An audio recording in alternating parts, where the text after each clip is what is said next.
Christy, welcome back to my channel. Today I'm going to be making a card using the Hello Bluebird set Portrait Pals. This is actually a card that I had made previously during the Daily Marker 30-Day Coloring Challenge, and I shared it in my 24 card share, and there was an overwhelming response to this particular card asking me to recreate it for a video, so that is what I'm doing today. I started by stamping out all of my images on Neenah Solar White cardstock with Memento Tuxedo Black ink, and I'll be coloring with my Copic markers. I'm starting with the giraffe, and for him I'm using Y32, YR21, and YR23. So the YR23 is my darkest shade, so I'm going to go in and lay in some shadows on alongside his neck, under his head, and then on either side of his head to just round out his body so he looks a little more lifelike. Then I'm going to blend that out with the YR21. So I'm making sure to soften up the edge of that YR23 and then just pull that color a little more towards the center, and then I'll save the majority of that space for the Y32. That's going to be my highlight shade. So I'm just going to fill in everything else that remains with one thin layer. And I'm going around my spots. You could color over them if you wanted to, because it is going to be a darker color, but I just tend to try to avoid them just out of habit. I did go over all of my images with a double layer. I'm only going to leave a little bit of that in the video just so that you can see that I am doing that. It just increases the contrast and helps with the blend, so I often prefer to do it. And then just real quick blending out that color with the Y32, but not going all the way, leaving some of that with just that one layer. For the ossicones and the spots and the mane along his back, I'm going to use E23, E25, and E27. I'm starting with the E27 and just laying in a little bit of, not necessarily a shadow because these aren't raised, they are smooth with the rest of his hide, but I definitely want there to be a little bit of contrast and just look a little bit more lively. So I'm just adding a bit of shading. And then the E25 is going to be my mid-tone, so I'm going to go about to the halfway point on most of those little spots, fill in a little bit more of the mane and ossicones, and then the E23 is going to be my lightest shade. So I'll just blend over that transition once again, and then pull that color all the way across. And by the way, if you don't know what ossicones are, it is the two little horn-like things on top of a giraffe's head. So a little trivia for you. To finish up the giraffe, I'm just going to color in his little hooves, and I'm using W5, W7, and W9. For the W9, I did a little shadow on either side, and then also to accentuate the center where it's cloven, and then just pulling across with the W7 and then finishing with the W5. And those are stamped separately so that they can be added on top of things and make it look like their feet are kind of hanging over an edge. So super cute design. For the elephant, I'm keeping the W5, but that's going to shift to being my darkest shade, and I'll add in the W3 and W1.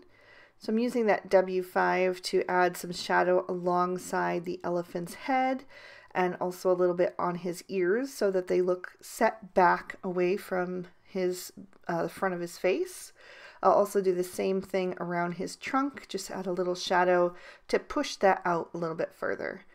Then I'm going to go around that with the W3 and just soften up that edge, making sure to put on kind of a thick coat so it really breaks up that W5 and gets it ready to blend into the rest of the colors. And then I'm saving quite a bit of his body for that W1. I don't want him to get too dark. And remember, I am going to be doing a double layer as well, so that also will add a bit more contrast. But I just wanted him not to get too dark. I wanted him to be nice and light. And And I did use the same shades to color in his feet since they would also be the same color. I'm just avoiding the toenails, which I will add the W1 to right at the end. For my sloth, I'm using E43, E44, and E47. And since he is facing completely forward, just like the elephant, I'm going to add the shading equally on both sides of his body. That's going to lift him off the page and give him that rounded appearance so he's not quite so flat.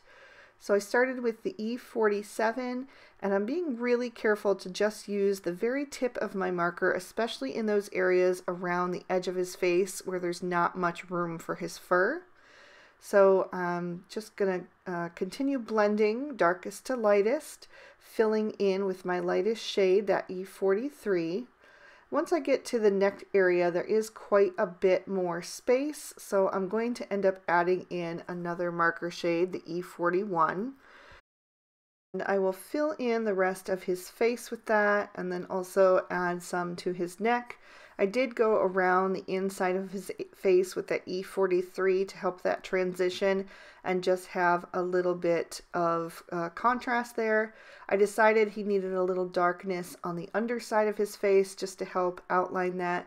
So as I started to do my second layer, I did add that in as well, just to add some more definition. I felt like his face had gotten a little dark, so I brought in the E40 and just went over that to soften it up. And then I colored in his paws exactly the same as the rest of his body with the E47, E44, and E43. And then for the actual claws, I'm going to bring in the E49, and I'm just doing that one color on those since they're such thin lines. I also added the E49 to the patches around his eyes. I wanted those to be a bit darker, so I just started with the E49 and then pulled across again with the E47, E44, and finally the E43. For the leaves, I wanted there to be a whole assortment of different shades so that it really looks like a jungle with all these different types and all the different colors. So the first combination that I'm using is G21, G24, and G28. So I basically just use the darkest shade in the center to kind of make it look a little bit more concave there, and then blended toward the edges with the G24 and then the G21, and then I decided to add in a touch of G20. The next combination I'm using is G02, G03, G05, and G07. And as you can see, I'm also going to be coloring in multiples of each of these combinations, but I did them all the same, so just to save time in the video, I'm just doing one of each combo on the card. But I just started in the center with the darkest shade and blended out toward the edges till I got to my highlight. The third combo that I used was YG61, YG63, and YG67. And I apologize for my hand being in the way for much of that. That's the problem with coloring things on the right side when you're left-handed. And the fourth green combination that I used was YG03, YG05, YG07, and YG09. And a trick to getting the center line extra dark is to just go back over that with your darkest color after you're all done blending. I'll use the R01 to color in the inside of the giraffe's ears and the elephant ears. And then I decided to give all of the animals some rosy cheeks just to make them look extra cheerful and happy. So I did that on each of them. And then I just trimmed all of the images out with the matching dyes.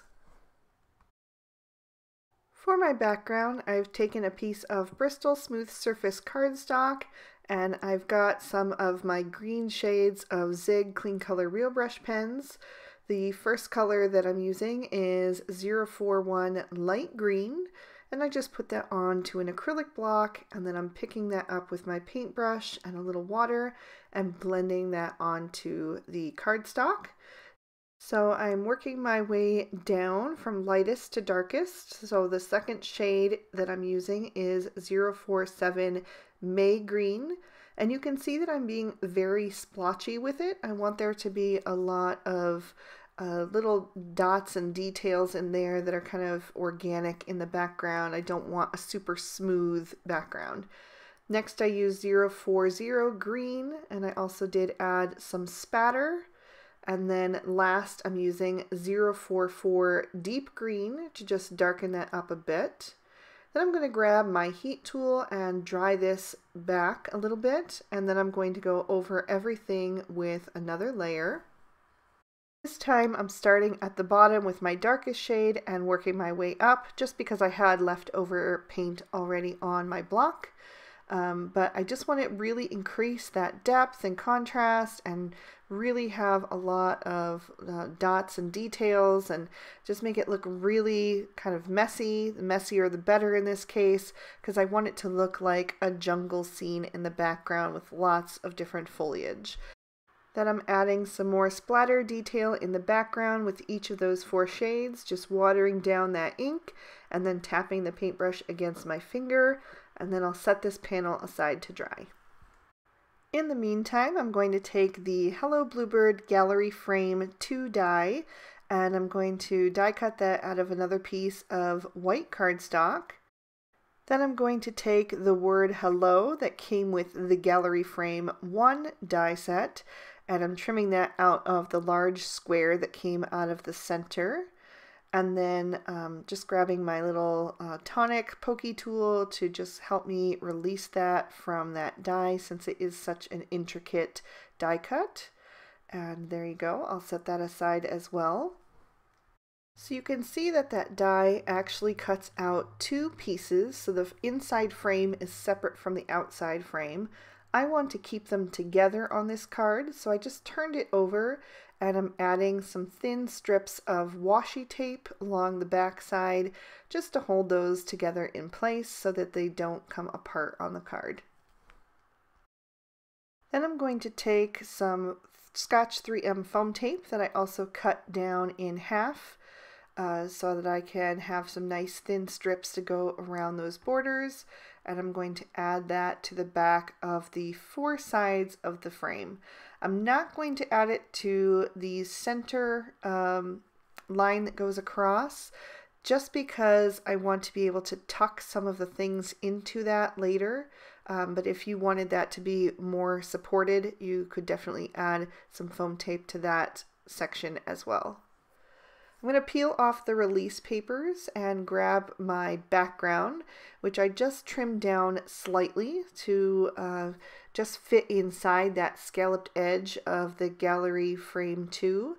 And then I'm going to line that up over top and pop that frame right into place. So now I'm ready to start adhering my images. So I'm going to add the giraffe in the center.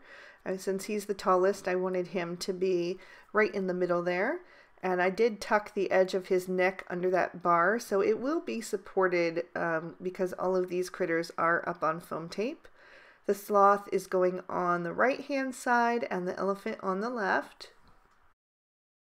Next, I'm going to take that hello die cut and just dot some glue on the back of that. I want to add that before I add my leaves so that I make sure that I don't cover up any of the space where this needs to go.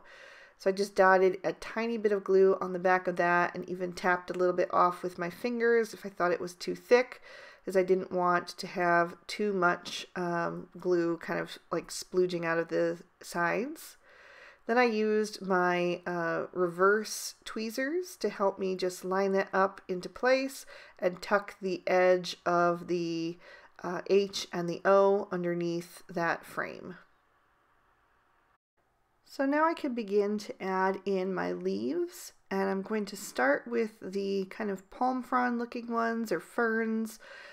Since they're a little bit larger and they're going to take up more space, I wanted to start with those. I'm using liquid glue to adhere all of the leaves, but I am letting them kind of overlap the frame a bit and give them some lift. Some of them I'm going to tuck the stems behind the critters so it looks like they're coming from a little bit ways back, and then other ones I'm going to just cover up the stems with additional leaves so it looks nice and full.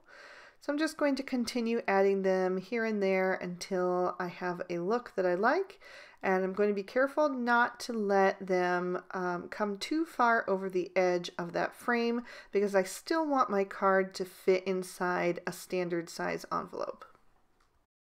I'm also making sure that I don't put any two leaves that are the same next to each other, or any two leaves that are colored with the same shades of green next to each other. I want to really spread that color out across the scene. So once I have all my leaves where I want them, I'm going to take my glue and just add 2 little dots in front of each animal for their paws to go. So I'm going to add the elephant first, and I want to make it look like some of them are kind of holding onto those leaves as they're kind of gripping the edge of that bar that goes across right above the sentiment. So then I'll have my giraffe's hooves and then my little sloth's claws, and I think they look super cute like that. For my sentiment, I'm going to take a piece of black cardstock and pop it in my MISTI, treat it with an EK Success powder tool, and take the Hello Friend sentiment from the Dear Friend stamp set by Hello Bluebird and ink that up with some Versamark ink. It's just a clear sticky ink that works great for embossing. I'm going to coat that with some white embossing powder, make sure that it's on there nice and good, and then tap off any excess. And then I'll take my heat gun to that until it's all nice and melted. Then I'll grab my card base, which is MFT's Sour Apple cardstock, and I'm going to take some images and a sentiment from the Jungle Littles stamp set from Hello Bluebird, and I'm stamping those down in jalapeno ink from Lawn Fawn. And I'm going to stamp those down twice to make sure that I get a really good impression. Then I will grab my focal panel and add some liquid glue to the back of that and turn that over and adhere that to my focal panel. Just want to make sure that I have it nice and straight on there so I have an equal amount of that green cardstock showing through on all the edges, and then I'll smooth that down into place. I'll grab my sentiment, which I trimmed that down into a small strip and added some foam tape to the back of. And I'm going to add that so that it is overlapping the L's in the hello. So it says hello, hello friend. And then I'm going to take one little extra leaf and tuck that behind the sentiment as well, just to bring that color down to the bottom of the card.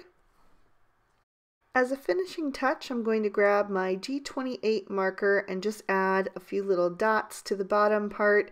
Some of those splatter marks dried back too much and I wanted to have a little bit more of that, so I'm doing a little faux splatter with the Copic marker. And that is going to complete my card for today. There's an up-close look at all that detail and another peek at the inside. And I'll also show you the 2 cards side by side. The one on the left is the original and the one on the right is the one we made today. So I hope you guys enjoyed this video and that it was worth the wait. I know this one was a little bit on the longer side, but it was a more labor intensive card. So hopefully you guys don't mind that. If you did enjoy the video, please be sure to give it a thumbs up and subscribe to my channel if you haven't already. I would love to have your support. And here are 2 extra videos I thought you might also be interested in. So if you'd like to keep on watching, you can click on either one of those. I hope you all have an absolutely amazing day. Bye-bye.